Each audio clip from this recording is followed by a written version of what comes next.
अब आप देखिए, जन्म लेते हैं श्वास लेते लेते, क्या करते हैं? जन्म लेते हैं श्वास लेते लेते, श्वास अंतिम क्षण तक चलता है।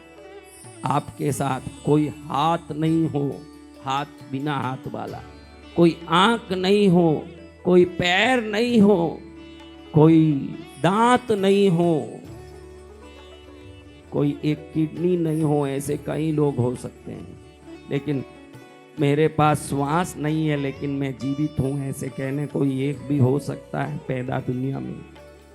तो सबसे महत्वपूर्ण चीज क्या है? श्वास। इसीलिए तो ये नाक को महत्वपूर्ण कहा। किस चीज को? यही दरवाजा है, असली दरवाजा। इसीलिए इसमें बहुत सारे सिस्टम फिट है, प्यूरिफिकेशन सिस्टम, हाँ, थर्मल हीटिंग सिस्टम। आप सोचेंगे कि थर्मो हीटिंग बाहर ही होता है, हवा अपने आप यहाँ से फिल्टर होके शरीर के गर्मी के हिसाब से फेफड़ों में पहुंचता है। कितना बढ़िया यंत्र बनाया भगवान। एक दिन चार्ज नहीं करो तो मोबाइल चलेगा? देखो ये ढक ढक अपने आप, बगैर कोई वायर कनेक्शन, कोई ना तो सॉकेट, ना तो कोई रिचार्ज, ना बैटरी, चल रहा है। ईश्वर बिना कोई रिचार्ज, बिना बैटरी का एक मोबाइल बनाया, ये मनुष्य शरीर।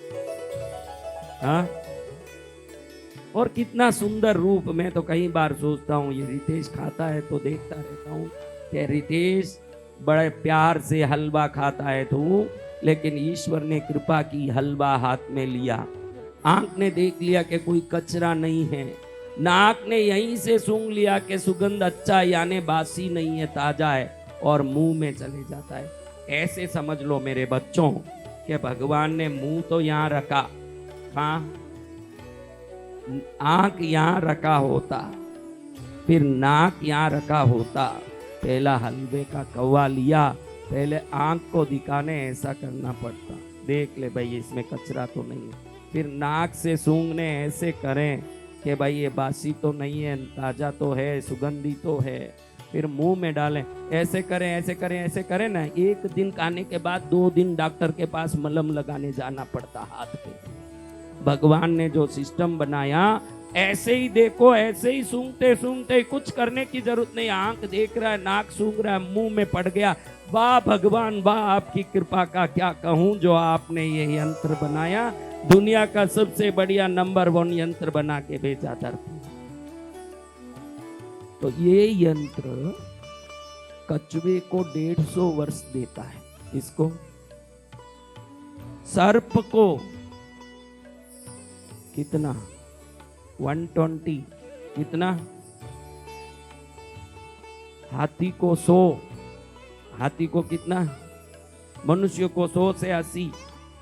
अब मैंने सुबह एक सवाल किया था YouTube में, मेरे बच्चों जितने देख रहे हो आपको भी पूछता हूँ, इस संसार के किसी भी प्राणी को जितना उम्र दिया है उतना उम्र वो जी के मरता है।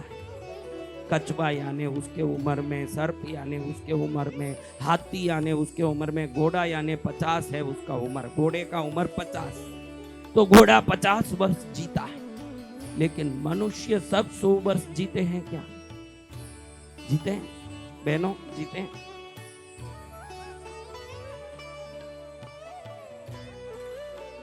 ये जीव राशि सब बराबर दिए गए उम्र जीते हैं। कबूतर अपना उम्र पूरा करता है, कुत्ता अपना उम्र पूरा करता है, बिल्ली अपना उम्र पूरा करता है। मनुष्य कोई 50 में, कोई 60 में, आजकल 25 वर्ष के लड़कों को हार्ट अटैक आने लगा है। कितने वर्ष के? नाम भी रख दिया डॉक्टरों ने, साइलेंट अटैक। क्या? नहीं तो क्या जोर जोर से आवाज करके थोड़ी अटैक आएगा, जो आएगा वो तो सब साइलेंट ही है। फिर भी डॉक्टर ने एक नाम दे दिया, भाई खुश रहो तुम लोग, ये साइलेंट अटैक। क्या है? नहीं तो क्या बॉम्ब ब्लास्टिंग अटैक होगा, सब साइलेंट ही होगा जो होना है। लेकिन आप बोलो कि 25 वाला ही मर जाता है, 50 वाला मर जाता है, 60 वाला मर जाता है, 70 वाला मर जाता है, क्योंकि प्राणी बराबर प्राकृतिक रूप से श्वास लेते हैं और हम हमारे श्वास लेने की क्रिया को विकृत कर चुके हैं। हम चाहते हैं 100 वर्ष जीना, लेकिन 100 वर्ष जीने के लिए जो प्राणी 100 वर्ष जीता है उस प्रकार से श्वास लेना पड़ेगा कि नहीं? लेकिन हमारा कर्म हमको सताता है। कभी गुस्सा आता है तो श्वास तेज हो जाता है, थोड़ा उम्र कम। कभी डर लगता है तो श्वास अलग हो जाता है, थोड़ा उम्र कम। कभी चिंता आती है और श्वास गड़बड़ाता है, थोड़ा उम्र कम। कर्म देखो, हम चाहें तो भी हम चाहें जैसे जी नहीं पाते हैं। विभिन्न विभिन्न प्रकार के हमको परेशान करके श्वास को गड़बड़ाता है और हम तो चाहते हैं कि आराम से रहें। क्या कर्म आराम से रहने देता है? देता है बहनों? तो इस कर्म से ऊपर उठने को योग कहते हैं। क्या कहते हैं? योगी को कर्म की दुख सताएगी नहीं, और जब योगी बन के अपने आभा मंडल को सर्वोत्तम बना देगा तो उसके तरफ उसके पुराने कर्म ग्रह दोष बन के कभी नहीं आएंगे। वो जीवित ही मुक्त रहेगा, जीवन मुक्ति का आनंद प्राप्त करेगा। जीवन मुक्त वही है जो दुखों से मुक्त हो गया है। किससे मुक्त हो गया? आप सब दुखों से मुक्त हो? आप हो? आप हो? आप में कोई हो? क्यों नहीं हो? इसलिए कृष्ण भगवत गीता में कहते हैं योगिर भवार्जुन, योगी बनो। क्या बनना?